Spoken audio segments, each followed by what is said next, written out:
Welcome my dear students. So आज हम बात करेंगे एक नए सेक्शन के जो हमारे चैप्टर है स्टीरियोकेमिस्ट्री ऑफ ऑर्गेनिक कंपाउंड्स में। और जैसे कि हम पहले भी देख चुके हैं कि जो SN2 रिएक्शंस हैं मींस सब्स्टिट्यूशन न्यूक्लियोफिलिक बायोमोलिकुलर, इसमें बेसिकली क्या होता है, जब कोई न्यूक्लियोफाइल आता है तो मॉलिक्यूल्स के अंदर जो लीविंग ग्रुप है वो जाता है और अटैचिंग ग्रुप अटैच करता है और there is a inversion of configuration. Inversion कैसे, जैसे कि हम नीचे डायग्राम में देख पा रहे हैं। अब यहाँ देखिए कि this OH minus is a nucleophile, so when it attacks over to the this side, left से जब आता है और लीविंग ग्रुप मेरा राइट से जा रहा होता है, तो ये जो बीच में हमारे पास जो तीन सब्स्टिट्यूएंट्स हैं दीज वंस, ठीक है, तो यहाँ पे एक इंटरमीडिएट स्टेट आती है सेंटर में जहाँ पे ये फ्लैट हो जाते हैं। ये पहले एक तरफ है, ये फ्लैट हो जाते हैं और फिर यहाँ से इन्वर्ट कर जाते हैं दूसरी तरफ। ओके, सो जैसे कि यहाँ से थे OH माइनस जब अटैच हुआ यहाँ पे, तो इसने इन बाकी तीन को पुश कर दिया दूसरी तरफ।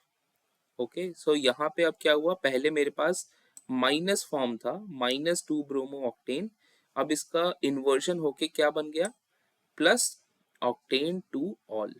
ठीक है, ब्रोमो से ऑल हो गया, अल्कोहल अटैच हो गया, बट मेन चीज है कि हमारा माइनस जो था वो प्लस फॉर्म के अंदर कन्वर्ट हो गया। तो इसको हम बेसिकली क्या करते हैं, इन्वर्जन ऑफ कॉन्फ़िगरेशन और सिंपली वॉल्डन इन्वर्जन और ऑप्टिकल इन्वर्जन।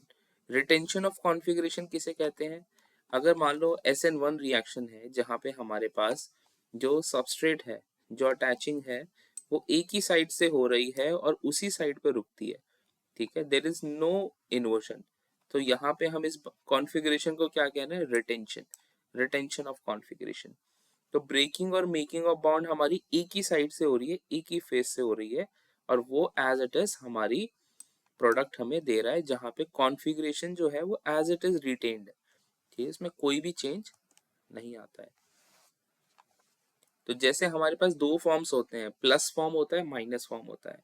तो सॉल्यूशन के अंदर अगर प्लस मेजॉरिटी में है तो दैट मीन्स वो ऑप्टिकली एक्टिव है, वो प्लेन पोलराइज लाइट को रोटेट करेगा। बट सपोज कीजिए कि अगर सॉल्यूशन ऐसा है जिसमें प्लस फॉर्म ने उसको 30 डिग्री राइट रोटेट करा है और मैं उतना ही 50% सॉल्यूशन माइनस फॉर्म डाल देता हूँ जो उसको 30 डिग्री लेफ्ट रोटेट करता है, सो ये एक दूसरे को क्या है, कैंसल आउट कर देते हैं और एक सेंटर में आ जाते हैं जहाँ पे कोई ऑप्टिकल रोटेशन ऑब्जर्व नहीं होती है। तो ऐसे केस में हम इस चीज को क्या कह रहे हैं, रेसिमिक मॉडिफिकेशन। ठीक है, रेसिमिक मिक्सचर क्या होता है, जब हम दो प्लस और माइनस फॉर्म को मिक्स कर देते हैं। ठीक है, तो क्योंकि ये हमने एक्सटर्नली ऐड करा है, तो इस ऑप्टिकल एक्टिविटी के लॉस को हम कहेंगे एक्सटर्नल कंपनसेशन। अगर वो मॉलिक्यूल के इंटरनल है, ठीक है, इंटरनली उसके अंदर मीजो फॉर्म्स हैं कि वो प्लस फॉर्म भी है और माइनस फॉर्म भी है, वो एक दूसरे को कैंसिल आउट करता है, तो हम उसको कहते हैं इंटरनल कंपनसेशन। बट अगर मैं मॉलिक्यूल ही अलग ले लेता हूँ, एक प्लस फॉर्म है एक माइनस फॉर्म है, दोनों को 50-50% मैं ऐड कर देता हूँ, तो वो बना रहा है रेसिमिक मिक्सचर, जो कि इस प्रोसेस को हम कह रहे हैं external compensation. Right, now racemic modification किस किस तरीके से हो सकती है, by the action of heat. ठीक है, ये पूछा जाता है कि रेसिमिक मॉडिफिकेशन आप कैसे कर सकते हैं। पहला, मैं सॉल्यूशन को हीट कर देता हूँ, स्ट्रांगली हीट करेंगे, तो this converts the racemic mixture और मीजो टार्टरिक एसिड। ठीक है, जैसे हमारा प्लस फॉर्म है, मैं उसको हीट करता हूँ तो 50-50% वो कन्वर्ट हो जाता है और वो अपनी ऑप्टिकल एक्टिविटी को खो देता है। सेकेंड है by the action of chemical reagent, मैं बेस ऐड कर देता हूँ टू प्लस और minus form, this also leads to racemic mixture. ठीक है, and third is auto racemisation, अगर हम किसी प्लस फॉर्म को या माइनस फॉर्म को बहुत ड्यूरेशन के लिए छोड़ देंगे एट रूम टेम्परेचर, तो धीरे धीरे उसके अंदर रेसिमिक मॉडिफिकेशन होती रहेगी और वो ऑटो रेसमाइजेशन से अपने आप को प्लस और माइनस फॉर्म में 50-50 कन्वर्ट कर लेगा। So there are three methods, आपको याद रखना है, by the action of heat, by the action of a chemical reagent that means a base, and third is auto racemization by merely keeping the solution as it is. Resolution क्या होता है? आपके optically active substances हैं, अगर आप उसको separate करना चाहते हैं उनके मिक्सचर से, ठीक है, तो इस प्रोसेस को हम कहते हैं resolution, right? It is a process of separation of racemic modification into its enantiomers. Enantiomer means either plus form or minus form. So there are several methods of resolution. First is the mechanical separation. अगर हम एक solid substance है उसके crystals को ले लें तो उसके अगर इनैंशियोमर्स हमें अब पता है कि एक इनैंशियोमर है वो उसका कलर इस तरीके का है, ठीक है, ब्लू कलर का है, माइनस फॉर्म का कलर है वो ग्रीन कलर का है, तो आप मैनुअली हैंड पिक कर सकते हैं उन क्रिस्टल्स को। ये तभी पॉसिबल है जब आपके जो क्रिस्टल्स हैं वो सॉलिड फॉर्म में है, ठीक है, नॉट इन सॉल्यूशन, ठीक है। But this mechanical separation is very laborious and time consuming. Of course आप बार बार उसको एक एक करके उठाओगे तो टाइम लगेगा। तो second method is biochemical resolution. इसमें क्या है, आपकी मदद करने वाले क्या है, मोल्ड्स हैं, बैक्टीरियाज हैं, फंजाई हैं, ठीक है। You allow them to grow in the solution of racemic mixture. वो क्या करते हैं, वो सॉल्यूशन के अंदर ग्रो करते हैं और वो एक जो इनैंशियोमर है उसको सिलेक्टिवली कंज्यूम कर लेते हैं। तो आपके पास बचता क्या है, ओनली द अदर फॉर्म। जैसे कि पेनिसिलियम ग्लोकम, ये बैक्टीरिया जो है ये सिलेक्टिवली कंज्यूम करता है प्लस टार्ट्रेट को फ्रॉम द रेसिमिक मिक्सचर, तो माइनस फॉर्म ही बच जाएगा। तो ये है बायोकेमिकल रेजोल्यूशन। बट इसका डिसएडवांटेज क्या हुआ कि आपने 50% जो माइनस फॉर्म था वो एज इट इज कंज्यूम हो गया, right? And the third method is chemical method. So by treating the enantiomeric mixture with a suitably optically active reagent, तो वो हमें डायस्टीरियोमेरिक प्रोडक्ट दे देता है। डायस्टीरियोमर्स क्या है जो डिफरेंट कंपाउंड्स हैं, they have different physical properties but they can be separated through a conventional methods. जैसे कि उन डायस्टीरियोमर्स के बॉइलिंग पॉइंट डिफरेंट होंगे, ठीक है, तो आप उसको फ्रैक्शन डिस्टिलेशन से अलग अलग कर सकते हो, ठीक है। तो बेसिक आप लिए आपको करना क्या है, जो भी प्लस माइनस मिक्सचर है, ठीक है, उसको किसी और फर्दर केमिकली रिएजेंट से आपको ट्रीट करना है कि वो आपको डायस्टीरियोमेरिक प्रोडक्ट्स दे दें। And the fourth method is of chromatography. Chromatography में भी क्या है कि आप जो ऑप्टिकली एक्टिव एब्जॉर्बेंट्स हैं उनको आप ऐड कर देते हैं, तो वो आपको क्रोमैटोग्राफी में, जैसे हमने कॉलम क्रोमैटोग्राफी हम देखते हैं तो उसमें किया क्या जाता है कि सबको एक ऐसे रिएजेंट में डालते हैं जहाँ पे वो अलग अलग लेवल पे अपने आप को सेपरेट कर देते हैं और आप उन कॉलम्स को अलग अलग निकाल सकते हो, right? So when we talk about stereochemistry, there are two types of configuration. One is the absolute configuration. Absolute होती है जो हम उस पर्टिकुलर कायरल कार्बन पे बात कर रहे हैं। जैसे इस फिगर में देखें, मैं अगर इस कार्बन की बात कर रहा हूँ जो इस पॉइंट पे है, ठीक है, तो इसकी जो कॉन्फ़िगरेशन है उसको मैं कहूँगा एब्सोल्यूट। कि ये कॉन्फ़िगरेशन क्या है, डी है, एल है या फिर आर है, एस है, ठीक है।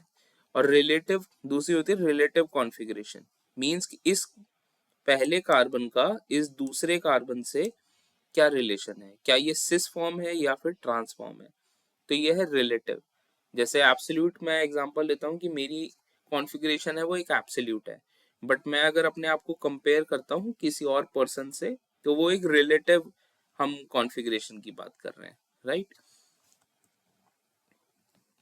तो इसमें पहले हम समझते हैं कि what is D L nomenclature. तो डी एल के अंदर हमने देखा कि जैसे ये पहले भी डिस्कस किया हमने कि डी फॉर्म क्या है, आपके जैसे एक ग्लिसरल डिहाइड मॉलिक्यूल है, okay, we are talking about this one.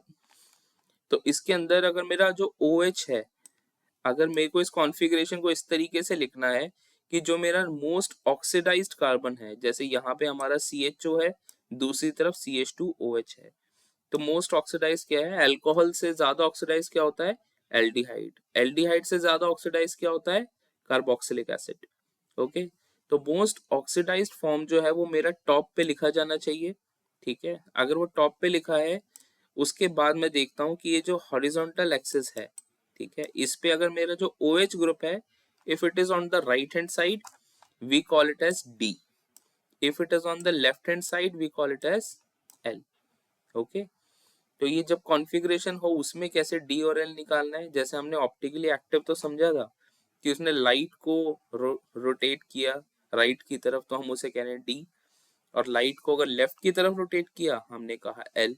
But अगर हमें कॉन्फ़िगरेशन गिवन है, जैसे स्ट्रक्चर गिवन है, तो इसमें हमें देखना है कि पहले हम क्या देखना है कि ये जो मोस्ट ऑक्सीडाइज्ड कार्बन है ये ऊपर की तरफ लिखा हो, उसके बाद जो मेरा OH है सब्स्टिट्यूएंट है हॉरिजॉन्टल लाइन में, ठीक है, वो मेरा राइट साइड में है, राइट में है तो डी, लेफ्ट में है तो एल। बट अगर मेरा स्ट्रक्चर जैसे डी ग्लूकोज है, अगर मेरा स्ट्रक्चर है जिसमें ज्यादा कार्बन है, तो अगेन मेरे को पहले तो यही देखना है कि मोस्ट ऑक्सीडाइज मेरा सबसे ऊपर है, उसके बाद जो लोवेस्ट, ये सेकेंड लोवेस्ट है, मतलब हम इस पोजीशन की बात करेंगे, इस पोजीशन पे जो भी मेरा ग्रुप है सब्स्टिट्यूएंट है, अगर if it is on the right hand side we call it as D, and if it is on the left hand side we call it as L.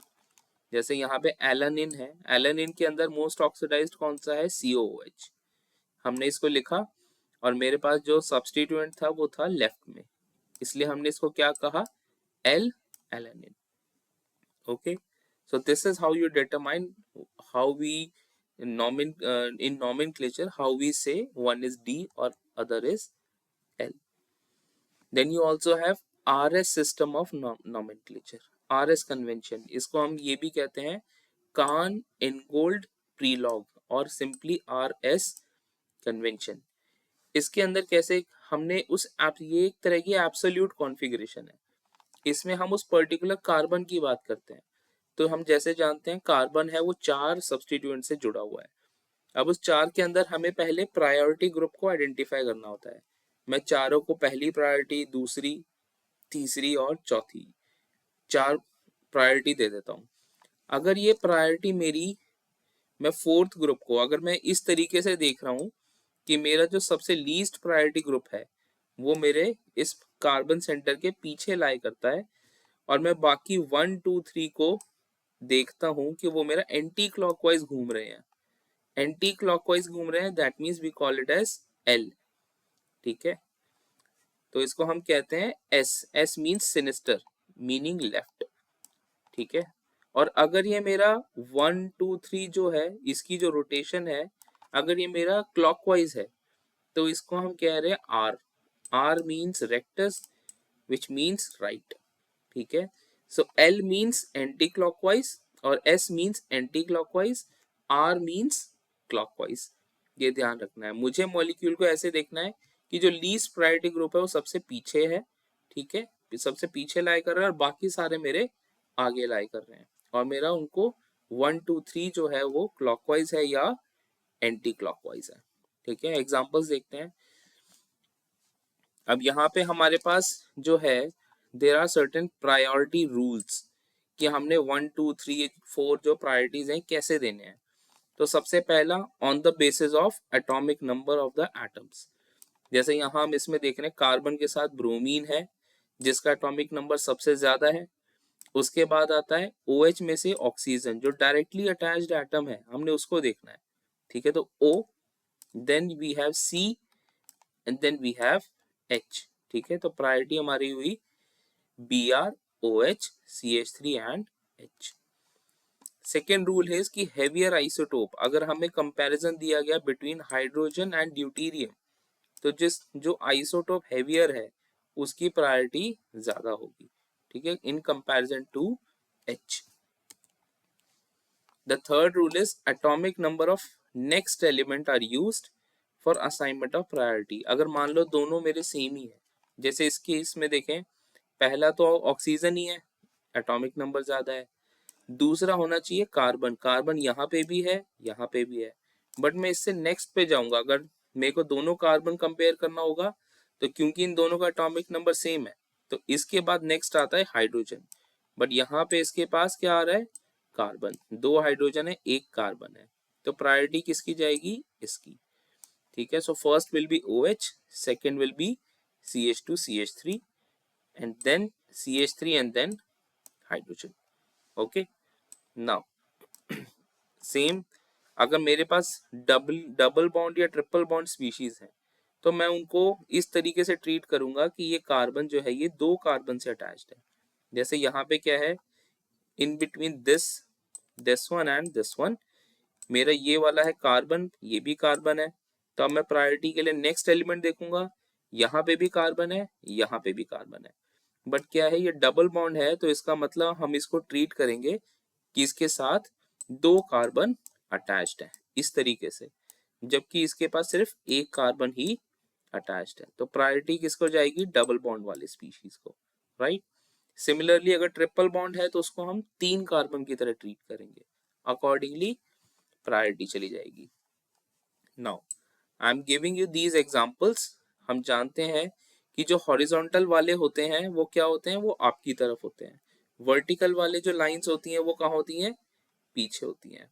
तो अगर मैं इसको रोटेट करूंगा, यहाँ पे देखें तो आपने पहले मॉलिक्यूल में सबसे पहले आपको प्रायोरिटी देनी है कि कौन सा 1 2 3 4 है। उसके बाद क्या करना है, आपको इस तरीके से इसको रोटेट करना है कि जो आपका लीस्ट प्रायोरिटी है वो सबसे पीछे चले जाए। ठीक है, मैं एक एग्जांपल बात कर लेता हूँ कि जैसे यहाँ पे हम सी वाले को लेते हैं, ये मेरी फर्स्ट प्रायोरिटी है, this is my second, right, this is my third and this is my fourth. ठीक है, तो हम जानते हैं कि जो हॉरिजॉन्टल है वो क्या होते हैं, वो आपकी तरफ होते हैं। मींस ये जो स्ट्रक्चर है ये कुछ इस तरीके का है, जिसमें सॉलिड वंस है ये हॉरिजॉन्टल, ठीक है, वर्टिकल है ये, this is Br, this is H, this is CH3 and this is C2H5। ठीक है, तो इसको हम इस तरीके से रोटेट करके देखते हैं कि H मेरा जो है वो पीछे चला जाए। H पीछे जाएगा तो CH3 मेरा कहाँ जाएगा, राइट हैंड साइड, Br तो ऊपर ही रहेगा, C2H5 भी ऊपर ही रहेगा, नीचे रहेगा। ठीक है, CH3 मेरा राइट में हो जाता है अगर मैं H को पीछे लेके जा रहा हूँ, राइट। अब मेरा जो प्रायोरिटी था वो था 1, this 2, this is 3 and this is 4। तो मेरा डायरेक्शन क्या हुई, 1 2 and 3, so this is anti clockwise. तो एंटी क्लॉकवाइज है, इसका मतलब क्या हुआ, ये मॉलिक्यूल क्या है, S। ठीक है, अगर ये क्लॉकवाइज होता तो मॉलिक्यूल क्या होता, R। ठीक है, so this is how you determine the R and S convention. Okay, so thank you students, this is all for today. Try understanding, trying more and more examples of RS nomenclature and DL nomenclature. जितना आप practice करोगे उतना easily आप इन questions को attempt कर पाओगे। If you have any confusion, do mention in this in the comment section. Thank you.